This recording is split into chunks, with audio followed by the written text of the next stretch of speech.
आदम के बेटे शीश, शीश के बेटे यानस, यानस के बेटे कैनान, कैनान के बेटे मैलाइल, मैलाइल के बेटे व्यारत, व्यारत के बेटे इदरीस, इदरीस के बेटे मुतवशिक, मुतवशिक के बेटे लबक नेक नाम, लबक नेक नाम के बेटे नूह, नूह के बेटे साम, साम के बेटे जुलात, जुलात के बेटे शालिक, शालिक के बेटे आबिर, आबिर के बेटे दाता, दाता के बेटे रावा, रावा के बेटे सारू, सारू के बेटे नाखुर, नाखुर के बेटे तारिक, तारिक के बेटे इब्राहिम, इब्राहिम खलीलुल्लाह, इब्राहिम खलीलुल्लाह के बेटे इस्माइल ज़बीहुल्लाह, इस्माइल ज़बीहुल्लाह के बेटे केदार, केदार के बेटे अवाम, अवाम के बेटे अमल, अमल के बेटे साबित, साबित के बेटे सलमान, सलमान के बेटे रईसा, रईसा के बेटे लियसा, लियसा के बेटे ऊद, ऊद के बेटे अव्वा, अव्वा के बेटे अदनान, अदनान के बेटे मोहित, मोहित के बेटे नदार, नदार के बेटे मुद्र, मुद्र के बेटे लियास, लियास के मुद्रिका, मुद्रिका के बेटे खदीमा, खदीमा के बेटे किनाना, किनाना के बेटे नदर, नदर के बेटे मालिक, मालिक के बेटे फहर, फहर के बेटे गालिब, गालिब के बेटे लुई, लुई के बेटे काब, काब के बेटे मुर्रा, मुर्रा के बेटे किलाब, किलाब के बेटे कुसी, कुसी के बेटे अब्दे मनाफ, अब्दे मनाफ के बेटे हाशिम है और हाशिम के बेटे अब्दुल मुत्तलिब है और अब्दुल मुत्तलिब के बेटे अब्दुल्लाह है और अब्दुल्लाह के बेटे मुहम्मदुर रसूलुल्लाह। नारे तकबीर, नारे रिसालत, सीरते मुस्तफा, नारे तकबीर, शजरे मुस्तफा। अब जरा गौर करना प्यारे, मैंने सफर का आगाज कर दिया है, मेरे सरकार का नूर मुंतकिल हो गया है हजरत अब्दुल्लाह की पुश्ते पाक में। अल्लाह अकबर। हजरत अब्दुल्लाह का निकाह सैयदा आमिना से हो जा रहा है। आपके निकाह के बाद भी 2 माह का अरसा गुजरा है। हजरत अब्दुल्लाह सफर पे तशरीफ ले जाते हैं, सफर पे तशरीफ लेकर के गए हैं। हजरत आमिना का हाथ पकड़ के कहा था, आमिना मैं परदेश जा रहा हूँ। कुछ दिन की बात है, जैसी 2 महीने के बाद ये बात कही है। अब मैं पूछना चाहता हूँ, जरा जिगर पे हाथ रख के सुनो, मेरे नबी ने बड़ा दर्द बर्दाश्त किया है, बड़ी मुसीबतें सरकार ने बर्दाश्त की है। अल्लाह अकबर। जरा गौर करना प्यारे, हजरत आमिना ने हजरत अब्दुल्लाह का दामन थाम के कहा था, ए मेरे सरताज परदेश जा रहे हो, अभी 2 महीने का अरसा गुजरा है, आपकी जुदाई में आमिना जिंदगी कैसे गुजारेगी। जैसे इतना जुमला आपने इरशाद फरमाया है, हजरत अब्दुल्लाह ने सैयदा आमिना का हाथ पकड़ के कहा था, ए मेरी आमिना चंद दिन की जुदाई की बात है, कुछ दिन के बाद अब्दुल्लाह वापस आ जाएगा और तेरे हाथ की पकी रोटी खाएगा। इतना कह करके आपने जैसी दरवाजे से बाहर कदम निकाला है, सैयदा आमिना दरवाजे पे आके खड़ी हो जाती है। वो बरसती आंखों से अपने शौहर को रुखसत कर रही है। वो भीगी पलकों के साए में अब्दुल्लाह का जाना मेरे नबी की अम्मी को तादमे जीस्त याद आता रहा है। अल्लाह अकबर। हजरत अब्दुल्लाह ने घर से कदम निकाला है, जिस दिन के आने का वादा करके गए थे वो वक्त करीब आ गया है। सैयदा अब्दुल्लाह के इंतजार में बैठी है। अल्लाह अकबर। जैसी वो दिन आया है जिसमें हजरत अब्दुल्लाह की वापसी का वादा था, सैयदा आमिना ने खाना तैयार किया है, रोटी के लिए आटा गूंद करके रखा है, लेकिन याद था शौहर वादा करके गया है कि आमिना तेरे हाथ की पकी रोटी खाऊंगा। लेकिन शाम का सूरज डूबने लगा है। सैयदा दरवाजे पे आकर के बैठ जाती है, जब मेरा सरताज आएगा तभी रोटी बनाई जाएगी, जब अब्दुल्लाह आ जाएंगे तभी खाना खाया जाएगा। लेकिन मशीयत को कुछ और ही मंजूर था। सूरज आकर के डूब जाता है, परिंदे अपने घोंसलों में वापस चले जाते हैं, लेकिन नबी के वालिद वापस नहीं आए हैं। जैसी रात गुजर गई है, सैयदा आमिना ने बैठ करके रात गुजारी है। सारी रात अब्दुल्लाह की बीवी मेरे नबी की अम्मी सोई नहीं है। ये सोच करके जागती रही थी कि अगर रात को अब्दुल्लाह आ जाएंगे और मेरी आंख लग जाएगी, अगर दरवाजा खटखटाया तो उठ करके दरवाजा कौन खोलेगा। इस उम्मीद पर आपकी आंख लगी लगी है। जैसी सुबह का सूरज नमूदार हुआ है, उठ करके अब्दुल मुत्तलिब के पास आके कहती है, अब्बा जान आज माजिरा क्या है, अब्दुल्लाह के आने का वादा था, अब्दुल्लाह वापस नहीं आए हैं। मेरे नबी के वालिद दादा फरमाते हैं, ए आमिना उदास ना हो सकता है सफर में ताखीर हो गई हो सकता है आज नहीं कल आ जाए। कई दिन गुजर जाते हैं। हजरत आमिना ने कई मर्तबा ऐसा किया है कि खाना बना के रख दिया है, लेकिन सैयदा ने खाया नहीं था। कई दिन गुजरने के बाद एक दिन हजरत आमिना आई है, कहती अब्बा जान जरा पता तो करो मेरे अब्दुल्लाह का हाल क्या है, किसी ने कुछ बताया तक नहीं है। हजरत अब्दुल्लाह की खबर सुनने के बाद हजरत अब्दुल मुत्तलिब घर से निकले हैं, सैनिक काबा में गए, काबे का तवाफ किया है, अभी वापस पलट रहे थे, इतने में कोई दौड़ता हुआ आया, आकर के कहता अब्दुल मुत्तलिब जरा ठहर जाइए। हजरत अब्दुल मुत्तलिब ठहर जाते हैं। बताओ क्या बात है? कि अब्दुल मुत्तलिब कैसे बताएं, कलेजा टुकड़े टुकड़े हो रहा है। का बात क्या है? का सुनो जो अब्दुल्लाह तुम्हारा परदेश गया था वो अब्दुल्लाह वापस नहीं आने वाला है। इतना सुनते हैं हजरत अब्दुल्लाह का कलेजा थक से हो जाता है। का क्या खबर लाया है? का मैं झूठ नहीं कहता हूँ, उस अब्दुल्ला का इंतकाल हो चुका है। इतना सुनना था, उस बाप से पूछो जिसका लखते जिगर परदेश में रुक गया हो, उस बाप से पूछो जिसका बाप परदेश में, जिसका बेटा परदेश रह गया हो। अरे यूसुफ जुदा हुए हैं तो हजरत याकूब की आंख की रोशनी चली गई है। अल्लाह अकबर। जब हजरत अब्दुल्ला रुखसत हुए थे तब भी अब्दुल मुत्तलिब की आंख में आंसू थे। जब परदेश से वापस नहीं आए हैं तब भी आंखें बरस रही है। जैसी घर में कदम रखा है से गदा दरवाजे पे इंतजार कर रही थी, अब्दुल मुत्तलिब आते ही होंगे, उनसे अब्दुल्ला का पता पूछूंगी। लेकिन आपके कदम है कि आगे बढ़ नहीं रहे हैं। आज जमीन तंग हो रही है, ऐसा लगता था एक एक पैर बोझल हो चुका है। आपने हिम्मत करके अपने दरवाजे की तरफ कदम बढ़ाया है।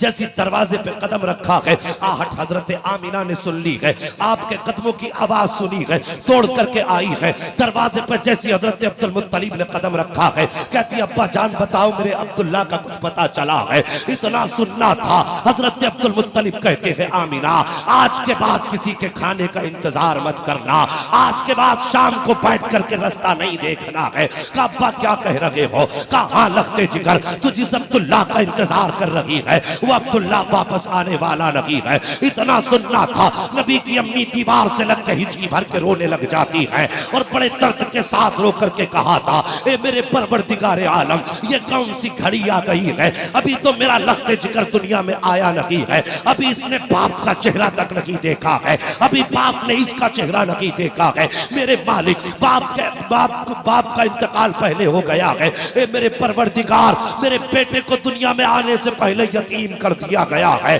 अभी इतना जुमला निकला था, कैब से आवाज आई थी आमिना उदास न हो, हमने तेरे बेटे को लावारिस नहीं बनाया है बल्कि सारे जमाने का वारिस बना के पैदा करना।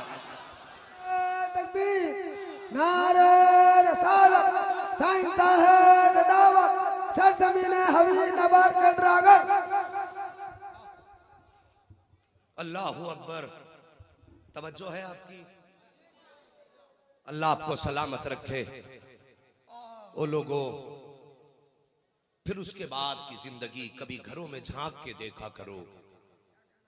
जब किसी औरत का शौहर इंतकाल कर जाता है तो फिर वो औरत एक मोहल्ले के लिए तमाशा बन जाती है।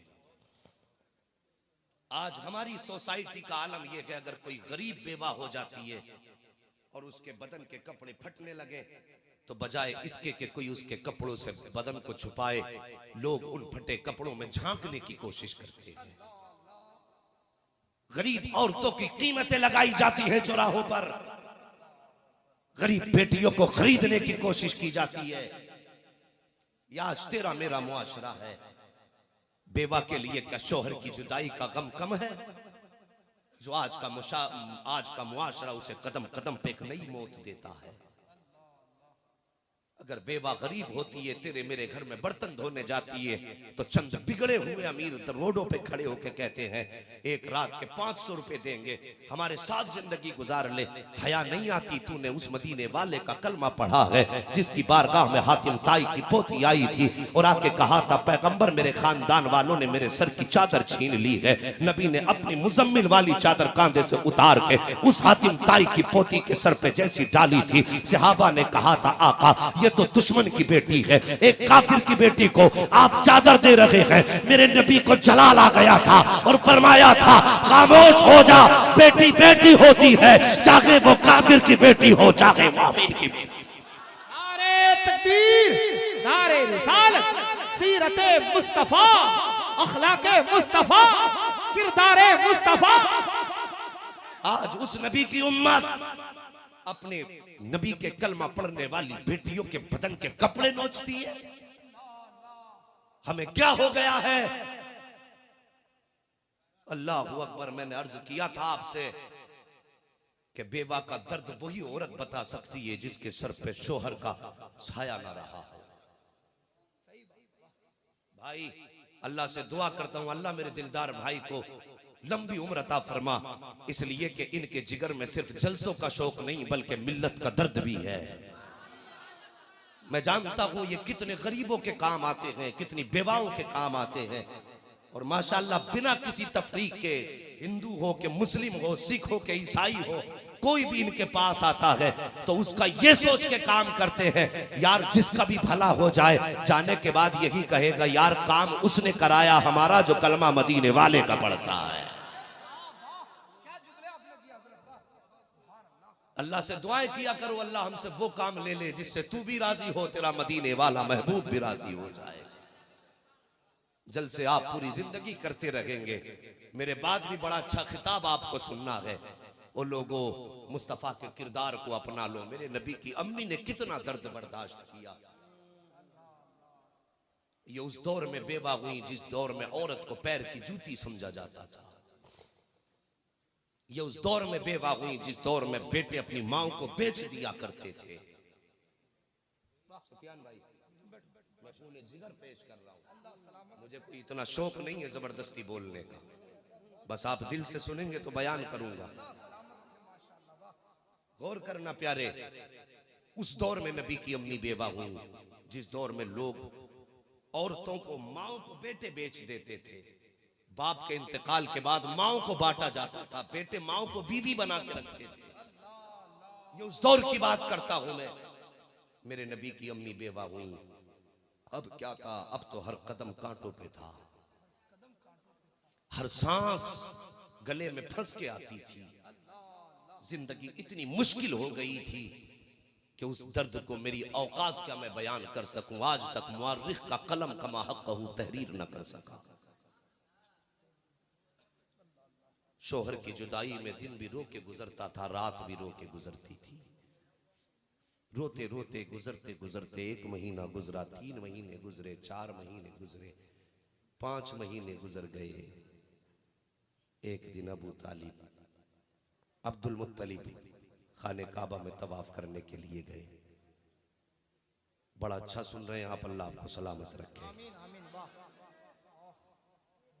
अंदाजे बयां मेरा बहुत शौक नहीं है, शायद कि उतर जाए तेरे दिल में मेरी बात।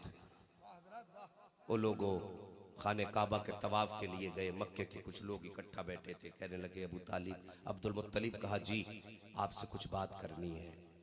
कहा कौन सी बात? कहा बस हिम्मत नहीं हो रही। कहा कहो ना क्या बात है। ए बेटे बैठ जा, माहौल खराब ना करो, हिम्मत नहीं हो रही। कहा बताओ ना।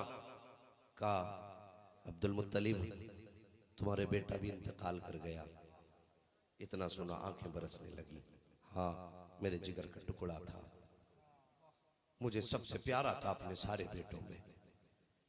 कहा लेकिन कहने का मतलब यह है कि हमारे अरब का दस्तूर है, किसी शोहर औरत का शोहर इंतकाल कर जाता है तो औरत को 1 साल तक सोग मनाना रहता है। उस सोग में क्या क्या है, खुशबू नहीं लगानी है, इत्र नहीं लगाना है, बन सवर के नहीं निकलना है, गुस्ल नहीं करना है, नए कपड़े नहीं पहनने हैं। का फिर का सुना है मक्के में चर्चा है कि आपकी बहू अब्दुल्ला की बीवी बदन पर ऐसी खुशबू लगाती है कि मक्के में वो खुशबू किसी को मयस्सर तक नहीं होती है।